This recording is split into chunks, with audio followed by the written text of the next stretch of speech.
By now, you've probably heard a lot of people talk about the difference between management and leadership, but has anybody actually showed you how to apply those differences in your career? Well, we're going to talk about that next.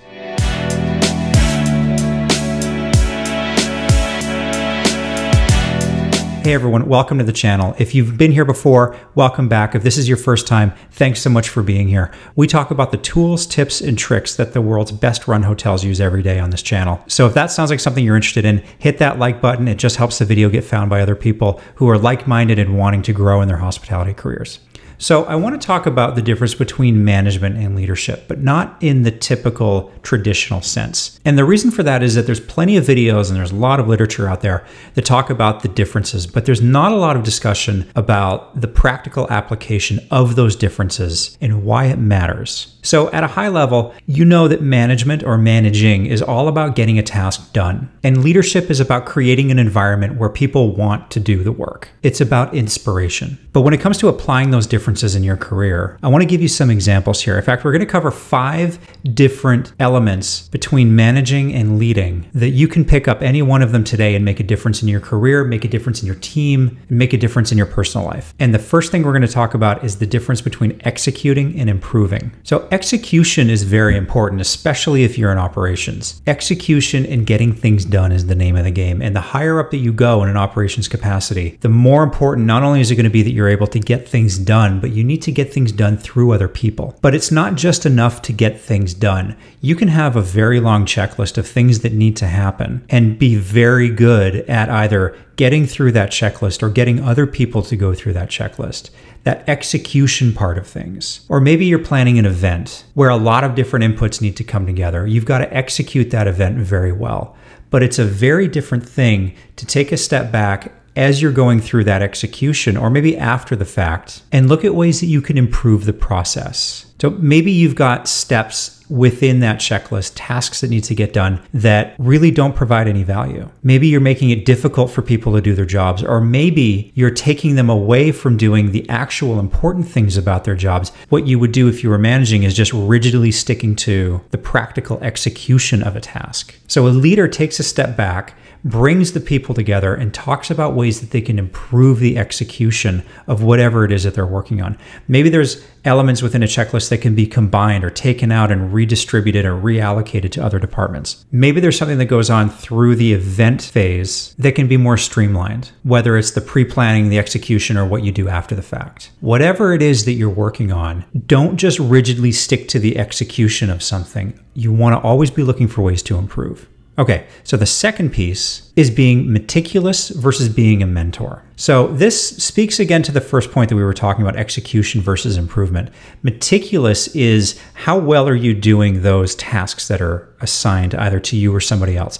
If you're a manager that's making sure that every I is dotted and every T is crossed and the right ink is used and the right paper is used and things are done on time, all the time, regardless of their effect on the rest of the operation, you're by no means leading anybody. You're making sure tasks get done, but you're doing it in a meticulous way that might prevent your team from executing on something else. Now, that's not to say that being meticulous and exacting and detail-oriented is important or isn't important, but another tactic that you might take is looking at it from being a mentor. How do you bring a couple of individuals or maybe your team into the fold to help them get better at what they're doing? Or maybe a better way to put it is that a leader will go through the work once it's done and tell the person about the mistakes that they caught and why they're important to resolve and how to avoid those mistakes in the future. You're trying to foster growth with the team. You're not constantly fixing and correcting mistakes. You're trying to help your team get better. So moving on to the third point about actionable and executional differences between management and leadership is striving for success versus challenging success. So what does this mean? Well, it's important to strive for success, and managers will typically do that. They'll strive to get things done well, or they want the successful execution or completion of a task or an event. And they'll often shower their team with praise after that thing has been done successfully. Well, a leader looks at it a little bit differently. A leader challenges success, and not necessarily in a bad way. A leader will bring the team together after the successful completion of a task or an event and talk to the team about what worked well, what didn't work well, and how they can fix it going forward to make it even better next time. You're always looking for feedback. And you're always looking to involve your team in that process so that not only they learn, but the team collectively feels like they're moving in the right direction. Now let's talk about the fourth element, being task-oriented versus delegating. A typical manager will be very task-oriented. They'll make sure that things on a list get done and get crossed off and moving on to the next.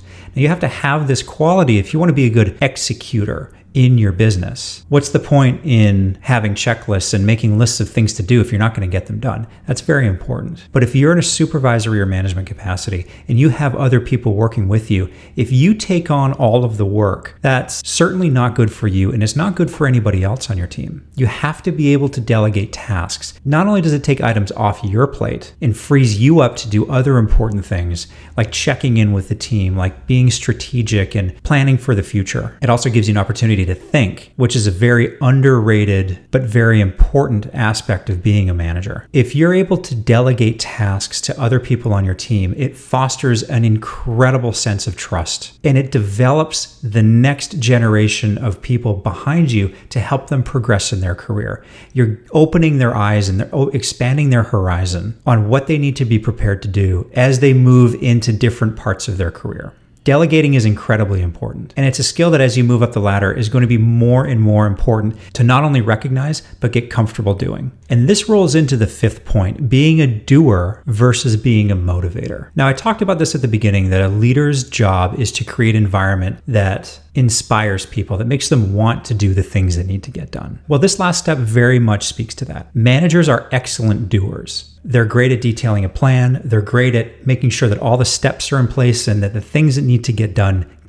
Whereas a leader tends to take a step back and focuses more on motivating the team. So let's say you have a very busy day in your hotel or your restaurant, pumping your team up, getting them excited to be a part of what is about to happen in their property for that day. That's very important. You want people to have energy, to know that they're contributing to something and that they can go out there and be the best version of themselves in front of your customers when it matters most. Leaders set goals for their team and they empower their team to execute on those goals. They don't micromanage. They trust people's judgment. And if there's a mistake that's made, they help the person who made the mistake see what they did wrong and how they can improve in the future. So the rest is up to you. Do you want to be a manager or do you want to be a leader? In my experience, the best leaders are the ones that are able to create and communicate a vision, establish goals, and then go and allow the people working for them to execute on those goals and feel like they're a part of something bigger. There's a very different distinction between the two. So hopefully you can translate some of the things that we talked about in this video into your own career and you'll see a big difference.